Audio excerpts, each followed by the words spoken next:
Hello everyone, Dr. Suneel Dhand, internal medicine physician. So it is now official then, the FDA has approved the Pfizer COVID-19 vaccine. All across the American media, this was met with universal praise and acclaim. A whole host of doctors, scientists, other experts were going up and saying what a good thing this was.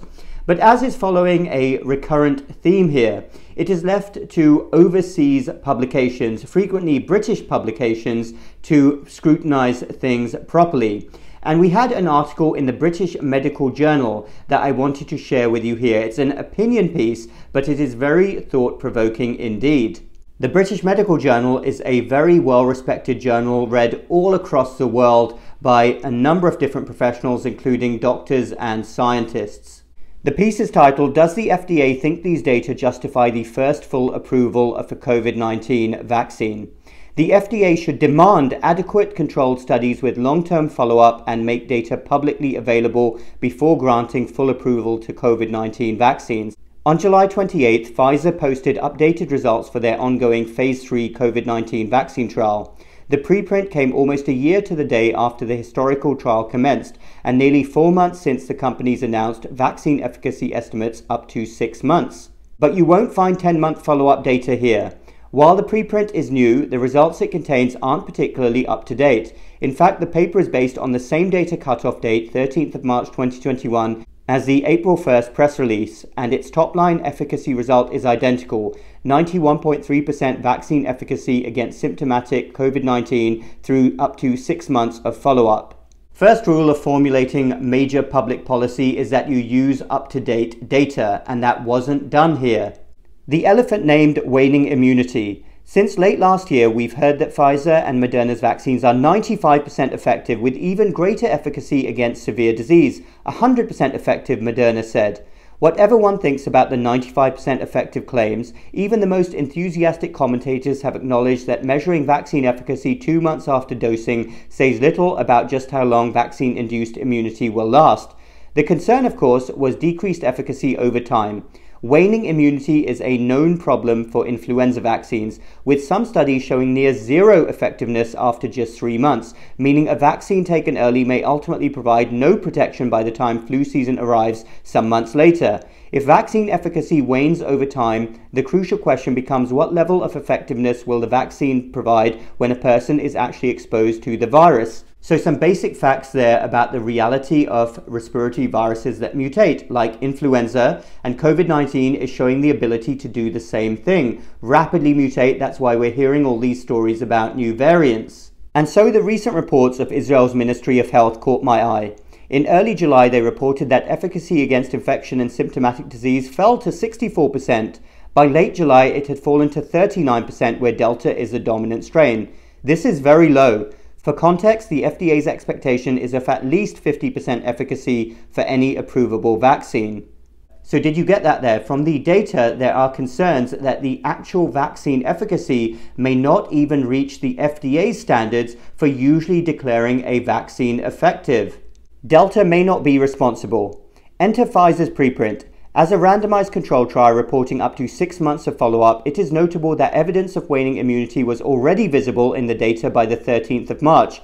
From its peak post-dose 2, the study's authors write, observed efficacy declined from 96% to 90%, from 2 months to less than 4 months, then to 84%, from 4 months to the data cutoff, which by my calculation was about 1 month later.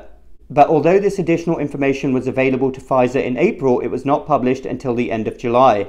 And it's hard to imagine how the Delta variant could play a real role here, for 77% of trial participants were from the United States, where Delta was not established until months after data cutoff.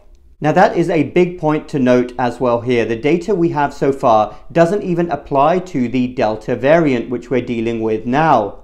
Waning efficacy has the potential to be far more than a minor inconvenience. It can dramatically change the risk-benefit calculus, and whatever its cause, intrinsic properties of the vaccine, the circulation of new variants, some combination of the two, or something else, the bottom line is that vaccines need to be effective. Until new clinical trials demonstrate that boosters increase efficacy above 50% without increasing serious adverse events, it is unclear whether the 2-dose series would even meet the FDA's approval standard at 6 or 9 months. Wow, that's quite a profound thing to say. Then there's a very interesting section here which talks about the difference between blinded and unblinded participants in the trial. Severe disease. With the US awash in news about rising cases of the Delta variant, including among the fully vaccinated, the vaccine's efficacy profile is in question. But some medical commentators are delivering an upbeat message. Former FDA Commissioner Scott Gottlieb, who is on Pfizer's board, said, "Remember, the original premise behind these vaccines were that they would substantially reduce the risk of death and severe disease and hospitalization, and that was the data that came out of the initial clinical trials." A former FDA commissioner who is now on Pfizer's board. No conflicts of interest there, right? So what should the FDA be doing? Approval imminent without data transparency or even an advisory committee meeting.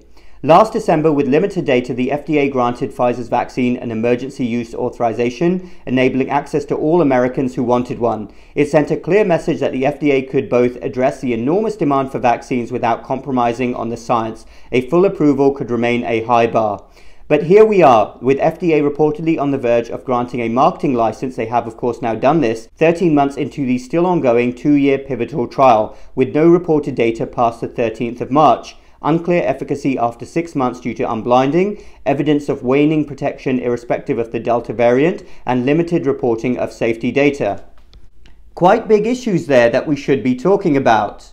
It's not helping matters that FDA now says it won't convene its advisory committee to discuss the data ahead of approving Pfizer's vaccine. Prior to the preprint, my view, along with a group of around 30 clinicians, scientists, and patient advocates, was that there were simply too many open questions about all COVID-19 vaccines to support approving any this year. The preprint has, unfortunately, addressed very few of those open questions and has raised some new ones. Then I'm going to say this last paragraph twice because it is ever so important. I reiterate our call, slow down and get the science right. There is no legitimate reason to hurry to grant a license to a coronavirus vaccine. Slow down and get the science right. There is no legitimate reason to hurry to grant a license to a coronavirus vaccine. That piece in the British Medical Journal was really fascinating and I found it very scientific indeed.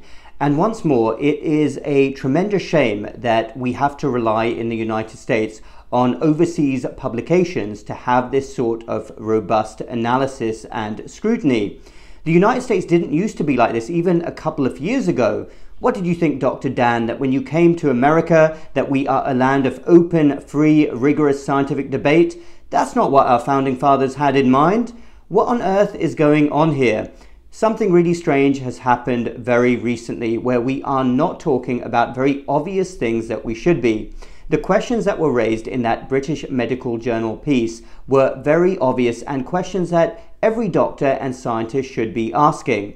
Let's be clear, vaccines are amazing. They have been magnificent for humanity over the last couple of 100 years. But that doesn't mean that we jump on bandwagons, that we don't look at data. Our job as doctors and scientists is to step back, look at things objectively, see what's really going on, away from any dogma or other agendas. We have to get back to that. I do hope that this video isn't taken down, isn't labeled as misinformation or censored as some of my other videos have been. I am somebody that always strives to look at things scientifically.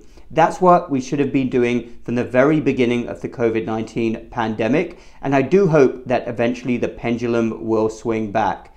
Thanks everyone for listening. Let me know your thoughts down below. Dr. Suneel Dhand, MedStoic Lifestyle Medicine. We will speak again very soon.